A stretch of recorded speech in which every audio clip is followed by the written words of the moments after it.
매달 첫날을 하나님 앞에 바치는 이것을 타종교회에서 우리가 더 이걸 강조한 나머지 초하는 날, 이 하나님을 안 믿는 사람들은 온갖 정성을 다하여서 엎드려 피는 모습을 아마 여러분들이 많이 보셨을 것입니다. 그러나 성경은 우리에게 매달 첫날 첫 시간 하나님 앞에 바치는 이 첫 것이라고 하는 이것이 우리에게 얼마나 귀한 것인가 하는 것을 우리가 일생을 살아가면서 늘 새롭게 경험하는 것입니다. 그래서 항상 한 달을 마감하고 날의 경계, 시간의 경계, 연대의 경계를 주신 것은 지난 날 동안 나를 도우시고 인도하신 하나님 은혜에 감사하고 또 미지의 시간, 새로운 달, 5월 한 달 동안 우리 앞에 어떤 일이 있어질는지 우리가 어떻게 알겠습니까? 모든 것을 하나님께 전적으로 맡기고 하나님 앞에 귀한 시간을 바치며 함께 기도하는 이 시간이야말로 우리 믿음의 사람들에게는 더없이 복된 시간입니다. 그런데 오늘 첫날이자 주일이어서 더 감사하고 더 중요한 것은 우리에게 주신 귀한 자녀들에 대해서 하나님 앞에 감사하는 이 어린이 주일이라서 더더욱 감사한 것입니다. 어린이 주일의 유래는 이렇습니다. 1850년에 미국 매사추세츠에서 목회하시던 레오날드 목사님이 6월 둘째 주일을 어린이 주일로 지키자 그렇게 제창을 하면서 미국의 많은 교회들이 6월, 우리처럼 5월이 아니고 6월 둘째 주일을 어린이 주일로 지켰습니다. 그럼 왜 해필 12개월 중에서 6월달이냐라고 하면 이 시기가 봄에 꽃이 피어 올라와서 모든 산천초목이 가장 생기발랄하고 아름답게 약동하는 계절이기 때문에 이것을 상징할 때 어린이의 이미지와 상당히 일치한다 해서 이 6월달을 어린이 주일로 정했다고 하는 것입니다.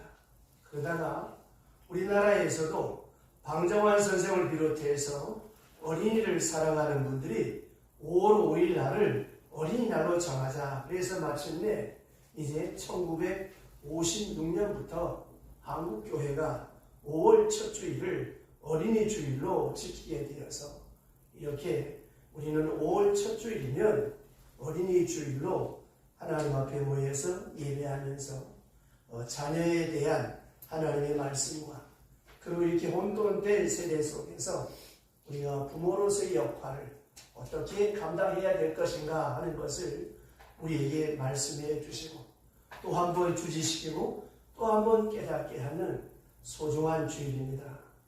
근자에 여러분 많이 보셔서 아시겠습니다만 오은영 박사가 나오는 그 극적 같은 내재기 그 프로그램이 있습니다.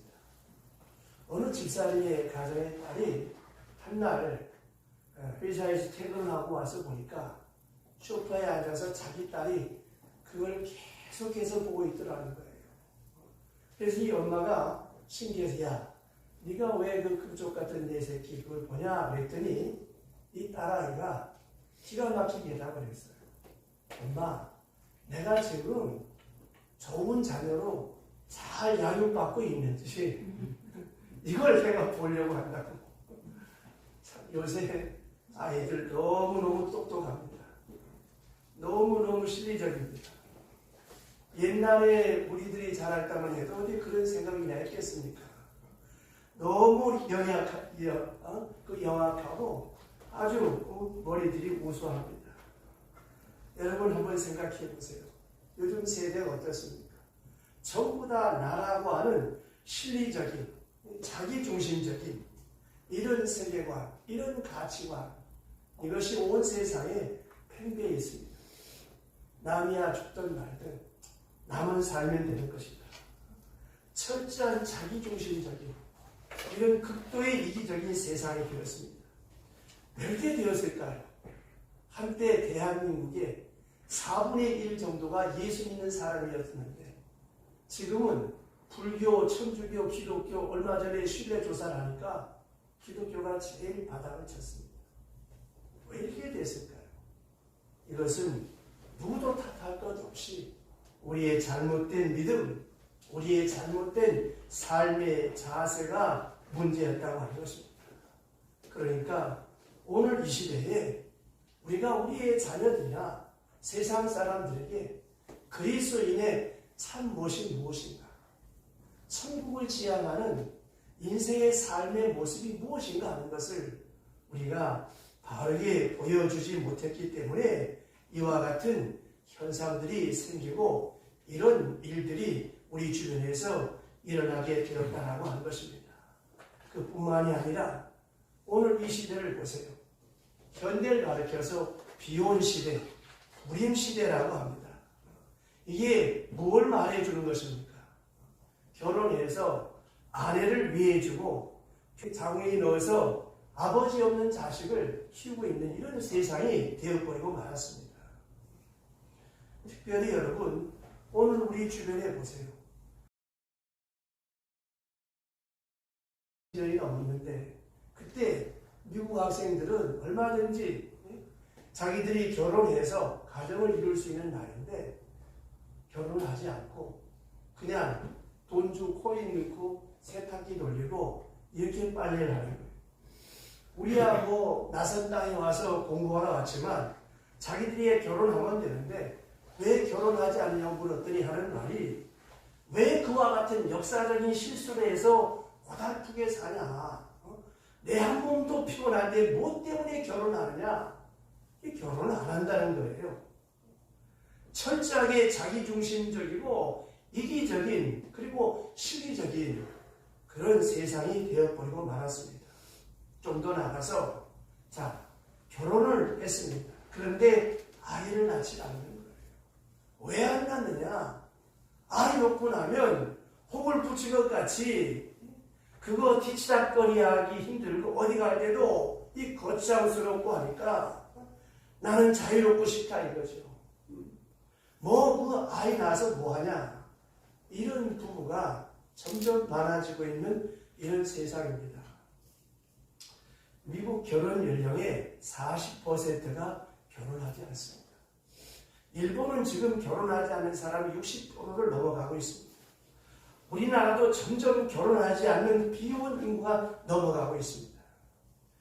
2020년 통계입니다. 출산율이 우리나라 0.84%. 불임시대입니다. 일본 통계로서는 한 부부가 1.5명을 낳는 것에 비해서 우리는 지금 심각하게 인구가 줄어들어가고 있습니다. 그뿐입니까? 자식을 놓고 키우지 않으려고 합니다. 우리나라 통계에 의하면 아이를 낳아서 내다 버리는 기아가 1년에 4,000명이 넘어가고 있습니다. 그 가운데 국내에 입양하는 것이 작년 통계로 1,200명이 넘어가고 국외 입양이 2,000여 명이 넘어가고 있습니다. 그 외국 가서 이민 가서 사는 사람, 특별히 이 구라파에 있는 사람들이 가장 부끄럽게 생각하는 것이 무엇인가 하면 내가 한국 사람이라고 하는 것을 생각하면서 부끄러워서 고개를 들을 수가 없다는 거예요. 도대체 어떤 민족이기에 아이를 낳아서 팔아먹느냐고. 우리가 낳은 자식을 남의 나라에 양자를 시켜주고 이걸 팔아먹는데 일부도 이 땅에 복이 내리겠는가. 어림없는 일이죠.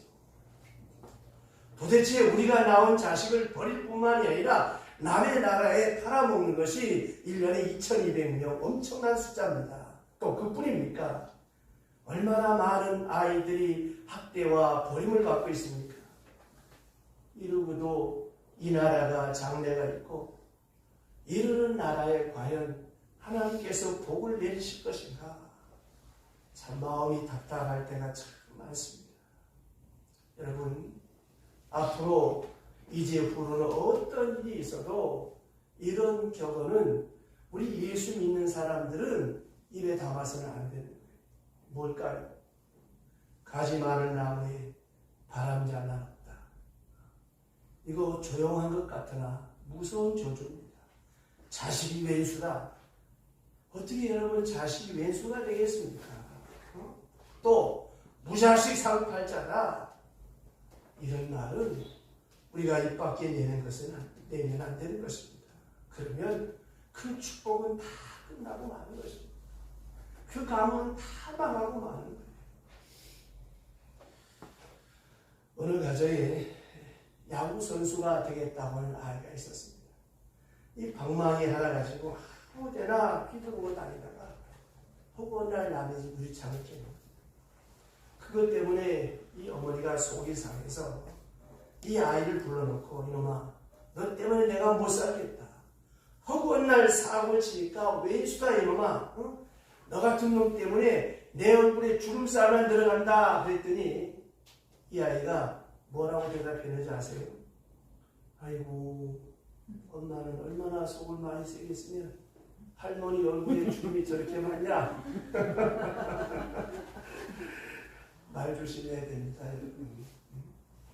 자식이 잘 되길 바라면서 한쪽으로는 엄청난 저주를 하고 있고 이런 날로 자식들에게 지금 우리가 심어주는 것이 얼마나 큰 악인가 하는 이것을 우리가 망각하고 살아갈 때가 많습니다.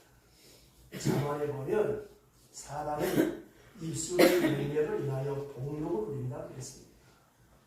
우리 속담에 말이 씨가 된다 그랬어요. 할 수만 있다면 전에 그 피동진 목사님 집회하실 때 말씀하셨던 것처럼 코를 풀 때도 흥해라. 축복을 받아 넘칠 놈아. 나가 복을 왕창 받을 놈아. 크게 될 놈아. 화가 나더라도 이렇게 신앙적인 말을 하란 말이야. 나가 배절하고 있지 말고. 참 우리 말이 무서울 때가 참 많습니다. 여러분 중요한 것은 우리가 우리의 자녀의 존재 가치를 어떻게 평가하는가.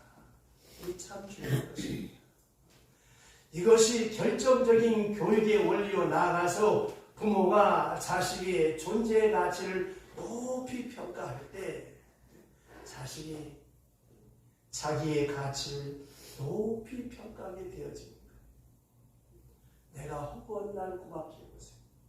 내가 원수처럼 평가하고 구박하는데 그 자식의 자존감이 어떻게 높아질 수 있겠습니까?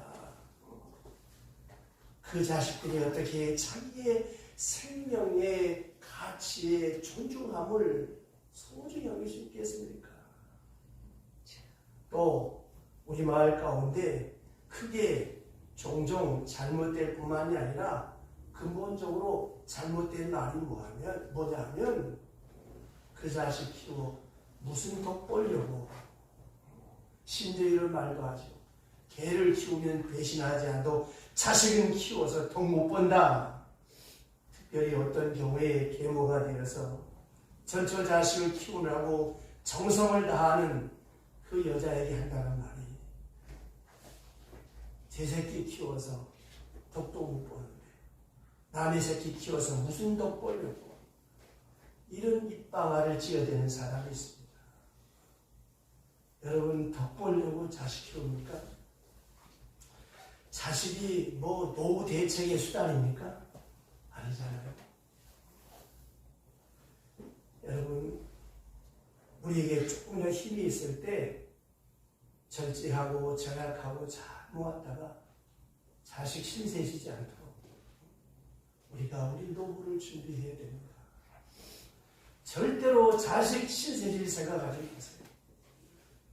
처음부터 자식 신세질 생각하지 말고 자녀를 키워야 그게 교육이지. 투자하는 마음으로 노후 대책으로 자녀를 양육한다면 벌써 그 자식들 마음에 어떤 중압감이 생기겠습니까? 아이고 내 한 몸도 힘들어 죽겠는데 이거 참 인생살이 고달프다 이렇게 생각하지 않겠습니까? 부모가 나를 키워주었듯이 내가 또한 저를 키우는 게 당연하지. 무슨 쓸데없이 효도를 받느니 노운이 어떠니 뭐 이런 쓸데없는 말을 할 필요가 무엇이 있겠습니까? 특별히 오늘 같은 세상에 뿐만이 아니라 자녀들 효도할 마음 없습니다. 자식들이 뭐라고 생각하는지 아세요? 내 한 몸 살기도 힘들어 죽겠는데 왜 나까지 낳아가지고 이렇게 고생이냐고 이렇게 아이들이 대든답니다. 부모된 성도 여러분, 우리는 자녀를 노후 대책으로 키우는 것이 아닙니다. 그럼 무엇입니까? 하나님께서 내게 주신 소중한 축복으로 은혜로 주신 하나님의 선물이기에 감사하는 마음으로 키워야 하는 것입니다. 어느 집사님 가정에 가슴 아픈 그런 일이 있었습니다. 두 사람이 일찍 연애를 하고 또 공부를 하고 또 결혼을 해서 이제 결혼하고 공부해야 되겠고 뭔가를 해야 되겠다고 생각한 나머지 아이를 낳지 않았어요. 피임도 하고 중절도 몇 번 하면서 이제 30대 후반이 되어서 아이를 가지려고 하는데 아이가 생기지 않습니다. 약도 먹고 수술도 받고 별의별 현대 의술을 다 빌려보았지만 아이가 생겨지지 않습니다. 너무 괴로워하면서 눈물로 자신들의 지난 시간을 회고하면서 애타하는 그런 성도의 가정을 보았습니다. 여러분, 자식은 하나님이 우리에게 은혜로 주시는 선물입니다. 자녀는 하나님이 우리에게 주시는 가장 큰 복입니다. 모든 복이 당대에 끝나지만 자녀를 주신 복만은 자자손손 계계성승 영원히 이어지는 것입니다. 아브라함에게 주신 복을 보세요.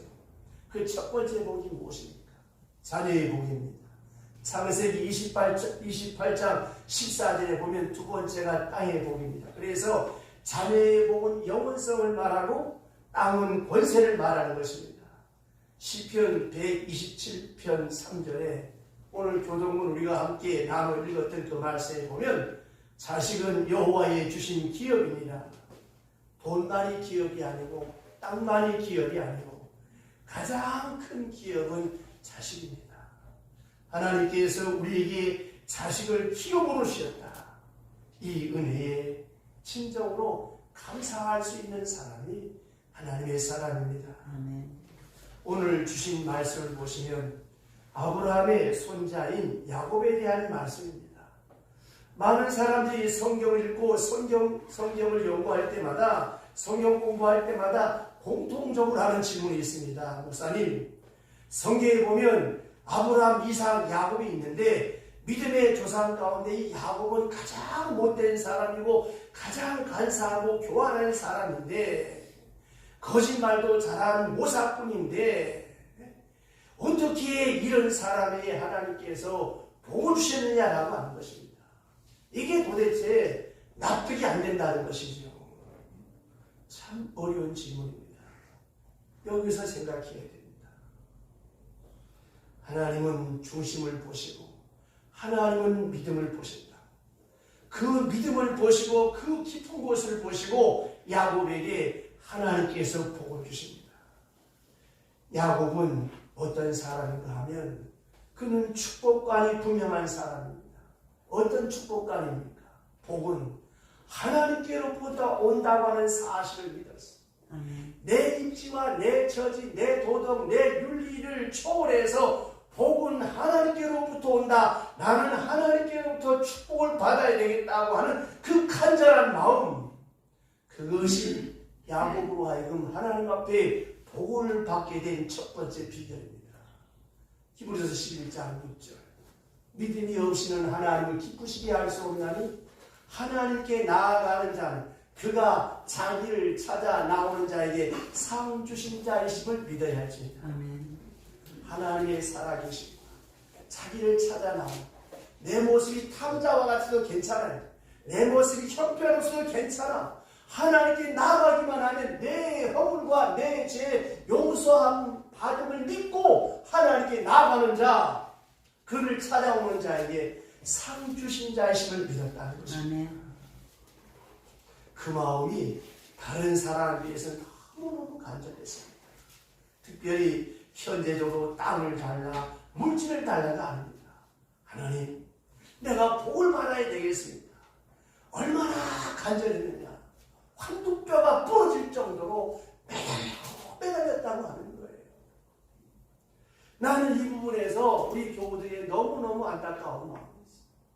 좀 사업이 안 되고 어려우면 속상한 일이 있으면 이렇게 정말 한두 편 안 부러지더라도 다리에 쥐가 날 눈물이 쏟아질 정도로 이렇게 한번 매달려 보시면 얼마나 좋을까.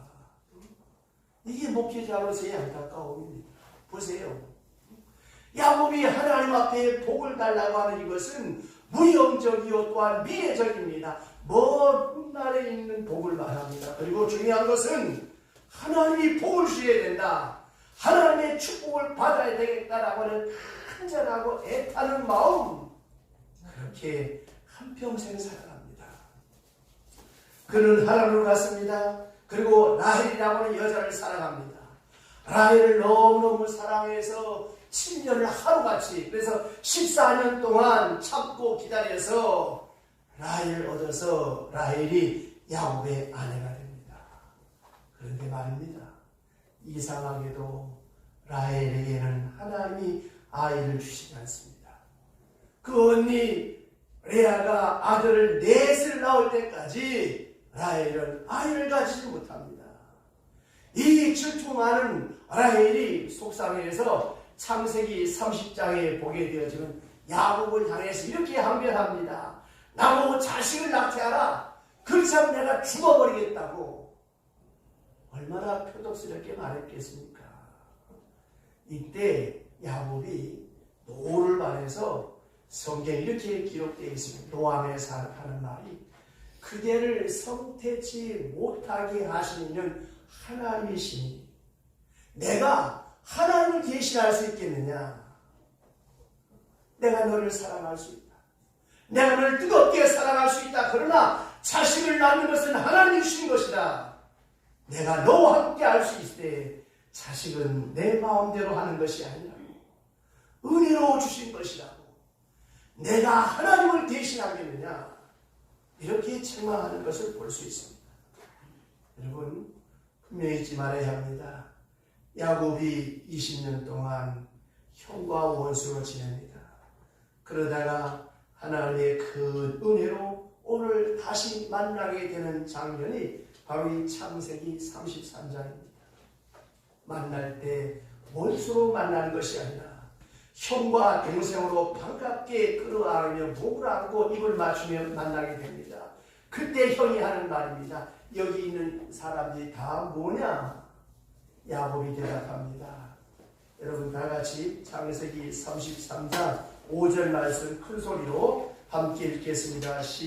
창세기 33장 5절 시작. 에서가 눈을 들어 여인들과 자식을 보고 묻되 너와 함께한 이들은 누구냐? 야곱이 이르되 하나님이 주의 종에게 은혜로 주신 자식들입니다. 아멘. 여기 보게 되어지면 하나님이 은혜로 내게 주신 자녀입니다라고 확실한 고백을 합니다. 다시 말씀드리면 이 자녀는 내 노력도 내 수고도 내 공로가 아니요. 좀 더 나아가 하나님께서 내 허물과 내 죄를 용서하시고 긍휼히 여기셔서 큰 은혜로 주신 하나님의 자녀입니다라고 하는 놀라운 신앙 고백입니다. 어느 여집사님의 눈물을 어린 회가 있습니다. 결혼을 해서 아이를 가지려고 하는데 아이가 생겨지지 않는 거예요. 그녀는 알고 있습니다. 내가 과거에 너무나 복잡하게 살았고 무절제하게 살았고 잘못된 생을 살았어요. 8년 동안 아이가 없을 때 그는 생각합니다. 내가 지난 젊은 날 너무 자유분방하게 내가 너무너무 내 자신의 무절제한 삶으로 말미암아 자식이 없구나. 하나님 앞에 깨끗이 포기하고 회개하며 기도하는데 8년 만에 아이가 생겼어요. 이 여인은 너무너무 감사했어요. 그래서 그 아이를 낳고 졌을 때 나는 처음으로 하나님 앞에 나와서 기도를 받을 때 그는 이렇게 기도했습니다.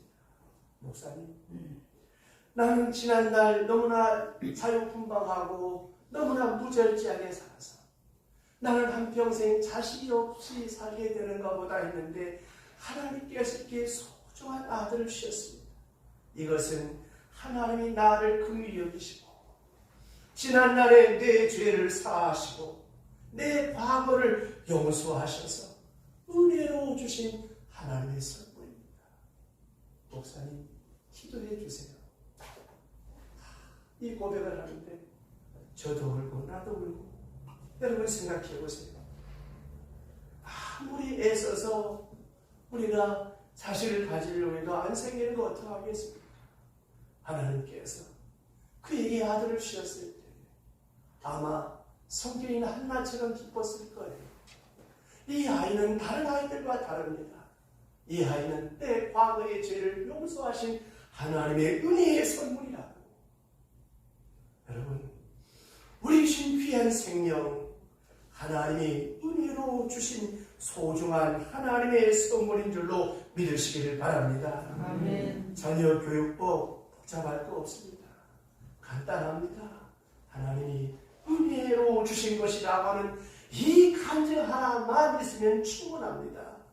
그런데 이것을 귀찮게 여기고 원수처럼 여기고 마치 자녀를 위해 수고하는 것이 저주인 것처럼 이렇게 생각하니까 교육이 빗나가기 시작하는 것입니다. 생각해 보세요. 하나님이 내게 은혜의 선물을 주신 소중한 선물이라고 생각해 보세요. 한국을 알 수 있겠습니까?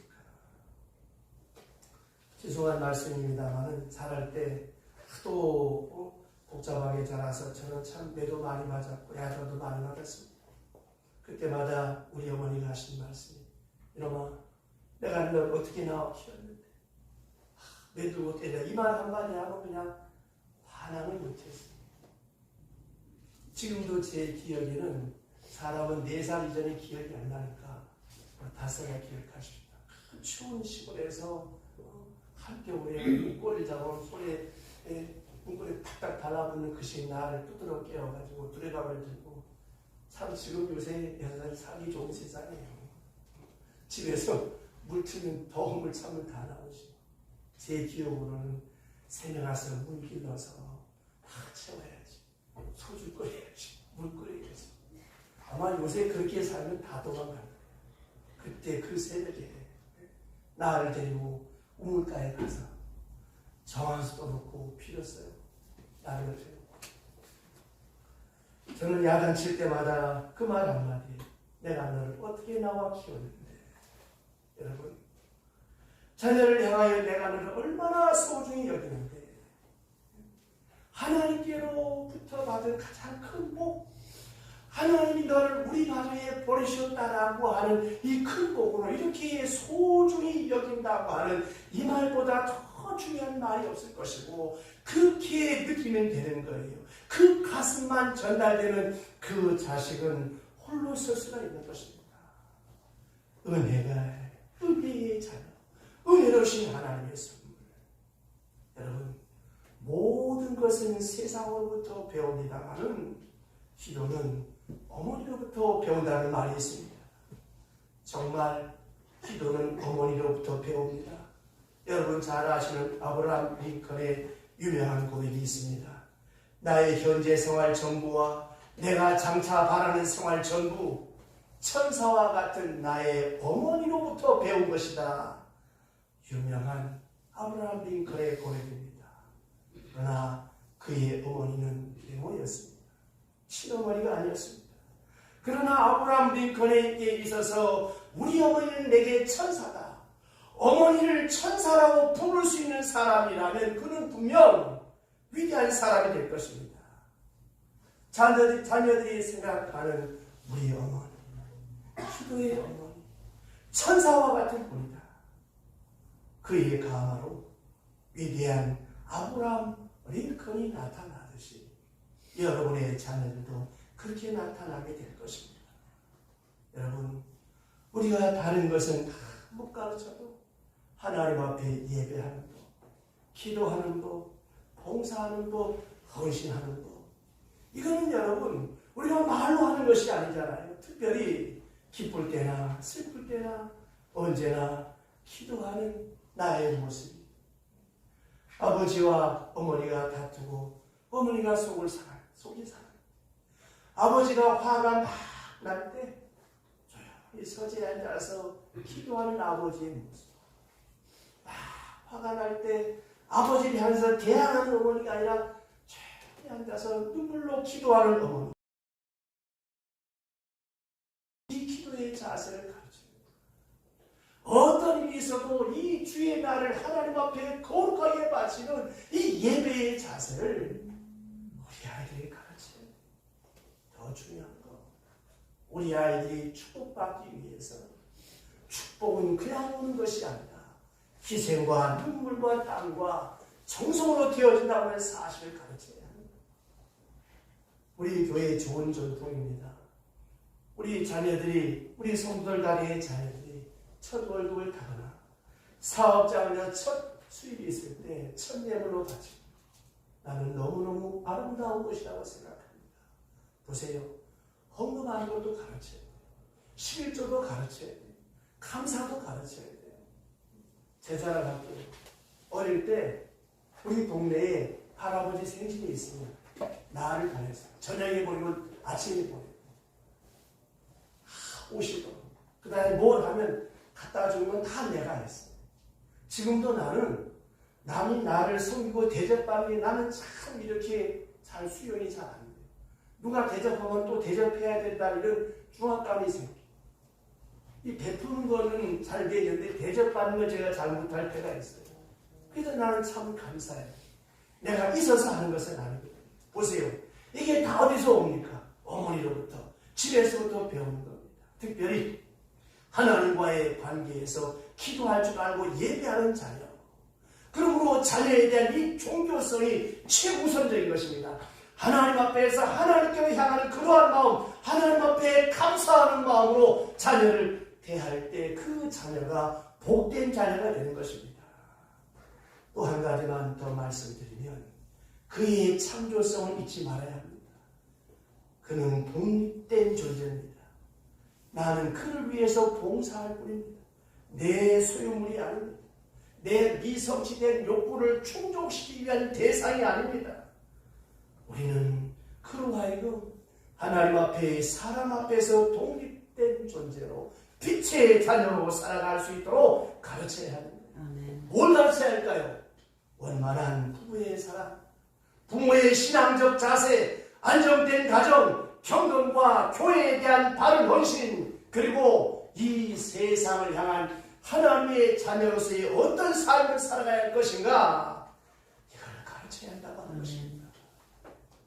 교육은 말로 하는 것이 아닙니다. 몸으로 한다는 것입니다. 귀로 들어 배우는 것이 아니라 눈으로 보고 배우는 것입니다. 복잡한 말이 필요 없어요. 다만 경건한 분위기의 가정이 필요합니다. 그리고 나를 통하여 나 때문에 하나님 앞에 감사하는 내 모습이 우리 아이들에게 보여져야 된다는 거예요. 생각해 보세요. 나 때문에 고생하고 애쓰고 수고하는 어머니, 자식들 반가워하지 않아요. 그럼 어떤 어머니를 반가워할까요? 나로 인하여서 기뻐하고 감사하는 어머니. 제가 수없이 말씀드렸지요. 얘야, 나는 너를 생각할 때마다 하나님 앞에 감사. 물론 그런 요소가 99.9%가 안 보이고 여기서 우라통이 치더라도 그걸 가라앉히고 아무한 것을 너를 생각할 때마다 하나님 앞에 감사한다. 감사한다 하는 감사가 원망을 이기는 줄로 믿으시길 바랍니다. 나 때문에 고생하는 아버지, 좋은 아버지 아니에요. 나 때문에 기뻐하는 아버지, 그 아버지, 그 어머니를 보면서 자녀는 바르게 자라나는 것입니다. 사랑하는 성도 여러분, 우리에게 하나님께서 귀한 자녀를 주셨습니다.